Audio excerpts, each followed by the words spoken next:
Praise lord. దేవునికి మహిమ కలుగును గాక. మీకందరికి కూడా ఉదయకాల సమయంలో అతి శ్రేష్టమైన యేసుక్రీస్తు నామములో శుభవందనాలు తెలియజేస్తున్నాను. ఈరోజు వాక్య భాగాన్ని కొద్దిసేపు ధ్యానం చేసుకుందాము. కీర్తనలు 103వ కీర్తన 5వ వాక్యాన్ని చదువుకుందాము. కీర్తనలు 103వ కీర్తన 5వ వాక్యాన్ని చదువుకుందాం. పక్షరాజు యవనం వల్లే నీ యవనం కొరతదగినట్లు మేలుతో నీ హృదయమును తృప్తిపరుస్తున్నాడు. ప్రేమటోలారా, మనం ఇక ఉదయకాల సమయంలో చూసినట్లయితే ఇక్కడ దేవుడు చెప్తున్నాడు, మేలుతో నీ హృదయమును తృప్తిపరుస్తున్నాడు. మేలుతో. ప్రేమటోలారా, మనం ఆలోచించినట్లయితే ఉదయకాలంలో లేచిన కాడి నుంచి మరి సాయంత్రము పడుకునే వరకు కూడా మన పనుల్లో, మన ఉద్యోగాలలో, మన ఆరోగ్యంలో, మరి ఆర్థికంగా, మరి అన్ని దాని దేవుడు మరి ఎన్ని మేలు చేస్తున్నాడు ఒకసారి మనం ఆలోచించుకోవాల్సినటువంటి వారు ఉంటున్నాం. దేవుడు చేసే మేలు ఎన్నో అని మనం చూస్తున్నాం. కాబట్టి ఇక్కడ మనం చూసినట్లయితే మేలుతో నీ హృదయమును తృప్తిపరుస్తున్నాడు. దేవుడు చేసే మేలుని బట్టి మన హృదయంలో తృప్తి వస్తుందంట, సంతోషం వస్తుందంట, ఆనందం వస్తుందని చెప్పి మనం ఈ సమయంలో మనం చూస్తున్నాం. సంతోషం, ఆనందం మన హృదయాలలో నింపబడుతుందని చెప్పి మనం చూస్తున్నాం. మనం అనుకుంటాము ఏదో మనకున్నది ఉద్యోగమైన, ఆస్తి అయినా, లేక అంతస్తులైనా, హోదాలు ఏదైనా సరే మనకు వాటి వల్ల మనకు మన హృదయంలో తృప్తి వస్తుంది, మనకు నెమ్మది వస్తుంది, ఆనందం వస్తుంది అనుకుంటున్నాం.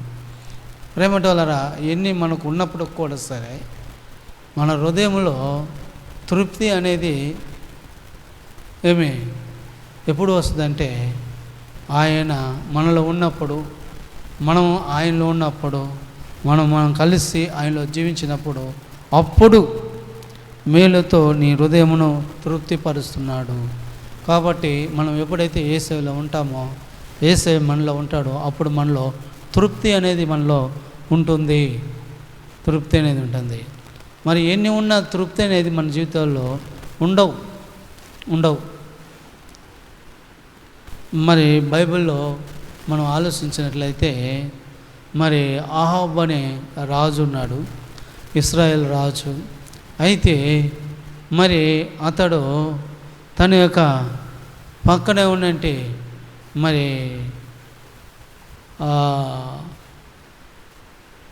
ద్రాక్ష తోట పక్కన వ్యక్తి ఉంటే అతని ద్రాక్ష తోటను ఇతడు పోయి అడిగినప్పుడు అది నా పితృరాజ్యము, అది నేను ఇవ్వను అన్నాడు. ఇవ్వనన్నప్పుడు అతడు వెళ్ళి మూతి ముడుచుకొని పండుకొనేస్తాడు. ఎవరంటే ఇతను రాజు, గొప్ప వ్యక్తి. మరి రాజుకు కావాలంటే ఏమి ఉండదు, అన్నీ ఉంటాయి సకలం. అయితే రాజు ఏం చేస్తున్నాడంటే పక్కనున్నట్టు వ్యక్తిది ద్రాక్ష తోట అడిగాడు. అతను నేను ఇవ్వనన్నాడు.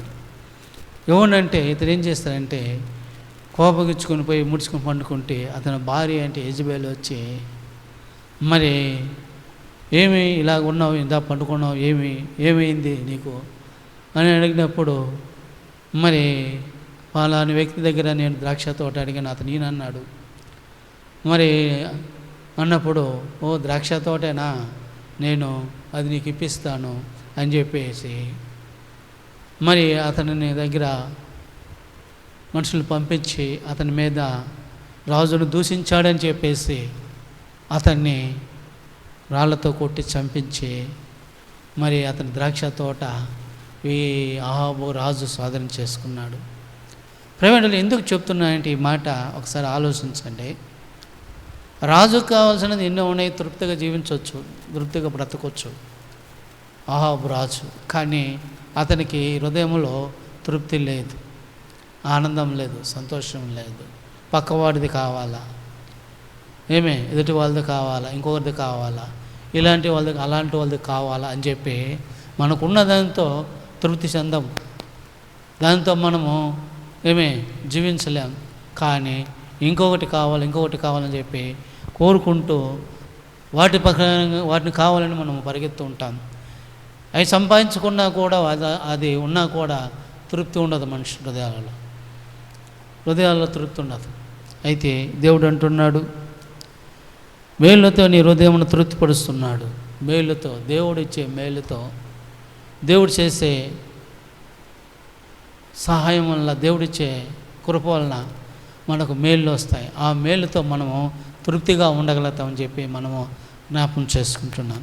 కాబట్టి ఈ యొక్క ఉదయకాల సమయంలో మేలుతో నీ హృదయాన్ని ఆయన తృప్తిపరుస్తున్నాడు.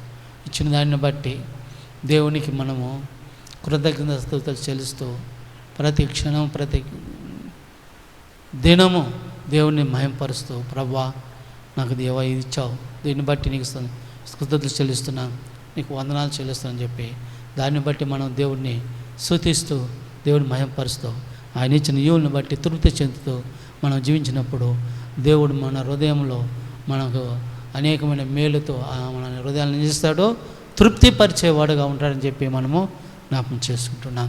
కాబట్టి మరి ఇతరులు సంపాదించేది, ఇతరులు తీసుకునేది మనకు వల్ల దానివల్ల మనకు తృప్తి రాదు. ఈ రోజుల్లో మనం చూసినట్లయితే ఎంతోమంది మోసం చేసి లంచాలు తీసేవాళ్ళు, అనేకమైన సంపాదించుకునే వాళ్ళు ఎన్నో రకాలంగా జీవిస్తున్నారు. వీళ్ళందరూ తృప్తిగా ఉన్నారంటారా? తృప్తిగా లేరు. వాళ్ళకి ఎప్పుడు అసమాధానమే, నెమ్మది ఉండదు, ఆనందం ఉండదు. అయితే దేవుడు ఏమంటున్నాడంటే తృప్తిపరుస్తానంటున్నాడు. మేలుతో నన్ను నీ హృదయాన్ని తృప్తిపరుస్తున్నాడు. దేవుడిచ్చే మేలే, దేవుడిచ్చే సహాయమే నీ హృదయంలో మేలు తృప్తిపరుస్తాడు. మేలు చేస్తే నీ హృదయాన్ని తృప్తిపరిచి నిన్ను ఆనందపజేస్తాడని చెప్పి మనం దేవుని వైపు మనం చూడాలని చెప్పి దేవుని చూద్దాం. కాబట్టి ఉదయ కాలంలో తల వంచండి, ప్రార్థన చేసుకుందాం.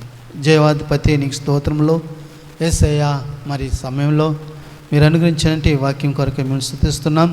ఇంతకున్న వాక్యం అనేక హృదయంలో ఫలించినట్లు సహాయం చేయమని, సాతాను శక్తులను లయపరచమని యేసయ్య నామమున స్తుతించి ప్రార్థిస్తున్నాం తండ్రి. ఆమేన్.